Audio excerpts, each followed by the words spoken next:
Hi friends, welcome to ரதி சமையல் channel. நம்ம இன்றைக்கி தேங்காய் பால் சாதமும் அதுக்கு சைட் டிஷ்ஷாக பொட்டேட்டோ கிரேவி எப்படி செய்கிறதுன்னு பார்க்கலாம். ஃபஸ்ட்டு தேங்காய் பால் சாதம் செய்கிறதுக்கு குக்கர் வச்சுட்டு அதில் 2 ஸ்பூன் எண்ணெய் ஊற்றிக்கலாம். எண்ணெய் சூடானதுக்கப்புறம் தாளிப்புக்கு தேவையான கரம் மசாலா ஆட் பண்ணிக்கலாம். அதனால நல்லா பொரிஞ்சதுக்கப்புறம் நம்ம வெங்காயம் சேர்த்துக்கலாம். அன்றைக்கி 2 பெரிய வெங்காயம் நல்லா நைஸாக கட் பண்ணி வச்சுருக்கேன், அதை ஆட் பண்ணிக்கலாம்.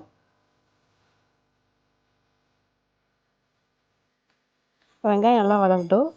வதங்கினதுக்கப்புறம் பச்சை மிளகா ஆட் பண்ணிக்கலாம். இன்றைக்கி 2 பச்சை மிளகா ஆட் பண்ணியிருக்கேன். காரத்துக்கு நம்ம எந்த மசாலாஸும் ஆட் பண்ண போகிறதில்ல, அதனால் காரத்துக்கு தகுந்த மாதிரி பச்சை மிளகா ஆட் பண்ணிக்கலாம். அப்புறம் இஞ்சி பூண்டு பேஸ்ட் 1 ஸ்பூன் ஆட் பண்ணிக்கலாம். இஞ்சி பூண்டு பச்சை ஸ்மெல் போகிற அளவுக்கு வதக்கிக்கலாம். போனதுக்கப்புறம் ஒரு 10 முந்திரி எடுத்து வச்சுருக்க அதை ஆட் பண்ணிக்கலாம். வந்து எண்ணெயோடு சேர்த்து நல்லா வதக்கிட்டு அப்புறம் ஒரு கைப்பிடி புதினா, ஒரு கைப்பிடி கொத்தமல்லி ஆட் பண்ணிக்கலாம். இதே எண்ணெயில் நல்லா வதக்கிக்கலாம். வதக்கினதுக்கப்புறம் ஒரு சின்ன சைஸ் தக்காளி நான் எடுத்து வச்சுருக்கேன், அதை ஆட் பண்ணிக்கலாம். தக்காளி வந்து கம்மியாகவே ஆட் பண்ணிக்கோங்க, ஏன்னா தக்காளி நிறையா சேர்த்தோம் அப்படின்னா அது பிரியாணி டேஸ்ட் வந்துடும். அதனால் தக்காளி முடிஞ்ச அளவுக்கு கம்மியாக ஆட் பண்ணிக்கலாம். இதையும் நல்லா எண்ணெயில் வதக்கினதுக்கப்புறம் நான் இன்றைக்கி பச்சை பட்டாணி சேர்த்துருக்கேன். நீங்கள் உங்களுக்கு என்ன காய்கறி பிடிக்குமோ நீங்கள் அந்த காய்கறி ஆட் பண்ணிக்கலாம், இல்லை எதுவுமே சேர்க்காம கூட செய்யலாம், நல்லாயிருக்கும். அது சேர்த்துட்டு இந்த டிஷ்ஷுக்கு தேவையான அளவு உப்பு சேர்த்துக்கலாம். தேங்காய் பால் சாதத்துக்கு எப்பவுமே உப்பு வந்து கம்மியாகவே சேர்த்துக்கோங்க, ஏன்னா தேங்காய் பால் சேர்க்கும்போது உப்பு வந்து உரைக்கும் கொஞ்சம். அதனால் நம்ம பத்தலையோட லாஸ்ட்டாக ஆட் பண்ணிக்கலாம். அதனால் நான் உப்பு கம்மியாகவே போட்டிருக்கேன். அவ்வளோதான். நம்ம தண்ணி ஆட் பண்ணிக்கலாம். நான் 1 கப் ரைஸ்க்கு 1 கப் தண்ணி, 1 கப் தேங்காய் பால் அந்த ரேஷியோவில் எடுத்திருக்கேன். ஏன்னா தேங்காய் பாலே நம்ம ஃபுல்லாக சேர்த்தோம் அப்படின்னாலும் ரொம்ப திகட்டும், அதிகமாக சாப்பிட முடியாது, அதே மாதிரி ஜீரணம் ஆகாது. அதனால் நம்ம இந்த மாதிரி 1 கப் தண்ணி 1 கப் தேங்காய் பால் சேர்த்தோம்னா கரெக்டாக இருக்கும். தேங்காய் பால் சேர்த்த உடனே அது கொதிக்க விடக்கூடாது. தேங்காய் பால் சேர்த்த உடனே நம்ம ரைஸ் ஆட் பண்ணிக்கலாம், ஏன்னா தேங்காய் பால் வந்து ரொம்ப கொதிச்சுன்னா தெரிஞ்சிடும். இப்போ நம்ம ரைஸ் ஆட் பண்ணிக்கலாம். நான் இன்றைக்கி வீட்டில் சாப்பாட்டுக்கு யூஸ் பண்ணுற ரைஸை ஆட் பண்ணியிருக்கேன். உங்களுக்கு வேணும்னா நீங்கள் பாசுமதி ரைஸ், சீரக சம்பா கூட ஆட் பண்ணிக்கலாம். லாஸ்ட்டாக 1 ஸ்பூன் கரம் மசாலா, 1 ஸ்பூன் நெய் ஆட் பண்ணிவிட்டு நல்லா மிக்ஸ் பண்ணிக்கலாம். இந்த ஸ்டேஜில் உப்பு பத்தலைன்னா நீங்கள் பார்த்துட்டு சேர்த்துக்கோங்க. அவ்வளோதான். நல்லா மிக்ஸ் பண்ணிவிட்டு நம்ம மூடி போட்டு 2 விசில் விட்டு எடுத்துக்கலாம். 2 விசில் வந்ததுக்கப்புறம் நம்ம ஓப்பன் பண்ணி பார்க்கலாம். நல்லா சூப்பராக தேங்காய் பால் சாதம் ரெடி. அதை ஓப்பன் பண்ணும்போதே ஸ்மெல்லு சூப்பராக இருக்கும், அந்த தேங்காய் பால், கரம் மசாலா, இஞ்சி பூண்டு பேஸ்ட் எல்லாம் சேர்த்து. கண்டிப்பாக ட்ரை பண்ணி பாருங்கள். இப்போ இதுக்கு சைட் டிஷ்ஷாக பொட்டேட்டோ கிரேவி எப்படி செய்கிறதுன்னு பார்க்கலாம். அதுக்கு 2 பெரிய வெங்காயம், 4 பல் பூண்டு, ஒரு சின்ன சைஸ் இஞ்சி எல்லாம் எடுத்து நம்ம வதக்கிக்கலாம் எண்ணெயில். ஃபஸ்ட்டு வெங்காயம் இந்தளவுக்கு வதங்கி வந்ததுக்கப்புறம் நம்ம தக்காளி ஆட் பண்ணலாம். நான் ஒரு பெரிய சைஸ் தக்காளி வந்து நீ கட் பண்ணி போட்டிருக்கேன். வெங்காயம் தக்காளி ரெண்டும் சேர்ந்து நல்லா வதங்கி வரட்டும்.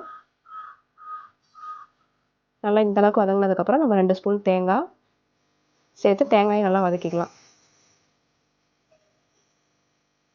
தேங்காய் நல்லா வதங்கி வந்ததுக்கப்புறம் 1 ஸ்பூன் பொட்டுக்கடலை, ஒரு பட்டை, 2 கிராம்பு, 1 ஸ்பூன் சோம்பு, அப்புறம் 1 ஸ்பூன் கசகசா இதையும் ஆட் பண்ணிக்கலாம். ஆட் பண்ணி எல்லாத்தையும் ஒரு டைம் நல்லா கலக்கிக்கிட்டு அதுக்கப்புறம் நம்ம மசாலாஸ் ஆட் பண்ணலாம். நான் இன்றைக்கி வீட்டிலே அரைச்ச குழம்பு மிளகாத்தூள் தான் ஆட் பண்ணியிருக்கேன். நீங்கள் உங்களுக்கு குழம்பு மிளகாத்தூள் இல்லை அப்படின்னா நீங்கள் மட்டன் மசாலா, சிக்கன் மசாலா இந்த மாதிரி எது வேணாலும் ஆட் பண்ணிக்கலாம். ஆட் பண்ணி இதை நல்லா மிக்ஸ் பண்ணி நல்லா ஆற விட்டுறலாம். ஆறினதுக்கப்புறம் நம்ம ஒரு மிக்சியில் போட்டு பேஸ்ட்டாக அரைச்சி எடுத்துக்கலாம்.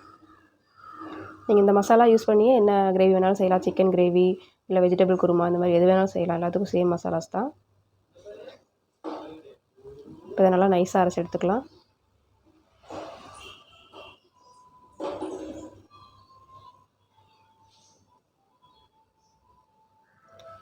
இந்தளவுக்கு நைஸாக அரைச்சதுக்கப்புறம் நம்ம குக்கர் வச்சுட்டு குக்கரில் 1 ஸ்பூன் எண்ணெய் விட்டு எண்ணெய் சூடானதுக்கப்புறம் ஜீரகம் 1 ஸ்பூன் போட்டுக்கலாம். ஜீரகம் நல்லா பொரிஞ்சு வரட்டும். அப்புறம் ஒரு கைப்பிடி கருவேப்பிலை சேர்த்துருக்கேன்.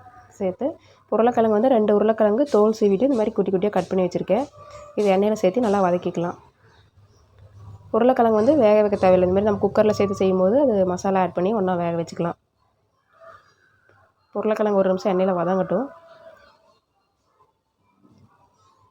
இப்போ வதங்கினதுக்கப்புறம் நம்ம அரைச்சி வச்சுருக்கிற மசாலா வந்து இதில் சேர்த்துடலாம்.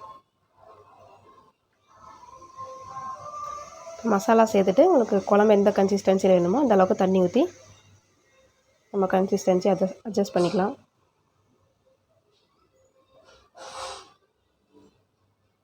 இந்த டிஷ்ஷுக்கு தேவையான அளவு உப்பு சேர்த்துக்கலாம்.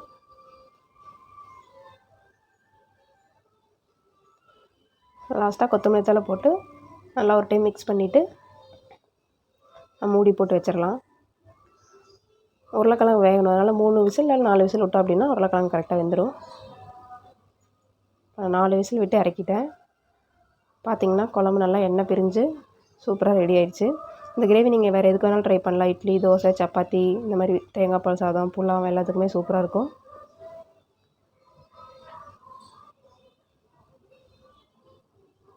சூப்பரான தேங்காய் பால் சாதமும் அதுக்கு சைட் டிஷ்ஷாக பொட்டேட்டோ கிரேவி ரெடி. கண்டிப்பாக ட்ரை பண்ணி பார்த்துட்டு எப்படி இருக்குன்னு கமெண்ட்ஸில் சொல்லுங்கள். தேங்க்ஸ் ஃபார் வாட்சிங். நெக்ஸ்ட் வீடியோவில் பார்க்கலாம். பாய்.